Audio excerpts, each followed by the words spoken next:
আজি নতুন কাম এটা কৰিবলৈ লৈছো ভাবিলো আপোনালোককো দেখাও আপোনালোকে সবে চিনি নাপাবও পাৰে বাৰু দেই আমি হলে চিনি পাওঁ বাৰু এয়া দেখিছেনে এয়া একদম গোবৰ মাটি গেলাই দিছে এয়া পানী উঠাই লৈছো এইফালে এখন বেৰ দিছেনে এতিয়া এখন মুচিম মানে মই যেটো অকমান কাম হে সেয়া আকৌ কোনবা গাকি মানুহ লগাবলৈ নাই মই কৰি পেলাই হাজিয়াতে লৈ থওঁ বুলি ভাবিছো আৰু এতিয়া আৰম্ভ কৰোঁ দেই সেইফালে দেখাম আপোনালোকক এয়া গোবৰ মাটি দিছে না মই পানী অলপ দি কোমল কৰি লৈছো আজিকালি ল'ৰা-ছোৱালী আকৌ এইবোৰ মানে চিনি নাপায় দে বা নুচু কোনো এনেকে গোবৰ চুবৰ চুবলৈ আজিকালি ঘিনে কৰে মই হলে কিন্তু চু দেই মানে আমাৰ ইমানকে বনাই থকা নহয়ও কেতিয়া যেতিয়া কিবা এটা কৰে মই তেতিয়া লাগো মানে যিহেতু অকমান আছিলে কাম সেই মই কৰি দিলো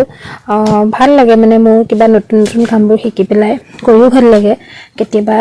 কামত আহে দিয়কচোন এতিয়া মই ইমান অকমান কামৰ কাৰণে মানুহ লগতকে নিজে কৰিব পাৰিছো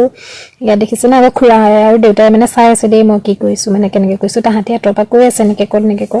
মানে দেউতা লাগিব খুজিছিল মই বোলো নালাগে ইমান অকমান কাম মই নিজে পাৰিম এয়া দেখিছে না এইখিনি সম্পূৰ্ণ হৈ গ'ল এইটো ভিডিঅ' কালি ৰাতিৰ দেই মই কালি দিবলৈ সময় নহ'লে যে এইটো আজি দি দিছো সেই আজিলৈ আহিছো দেই আকৌ লগ পাম নতুন এটা ভিডিঅ'ৰ সৈতে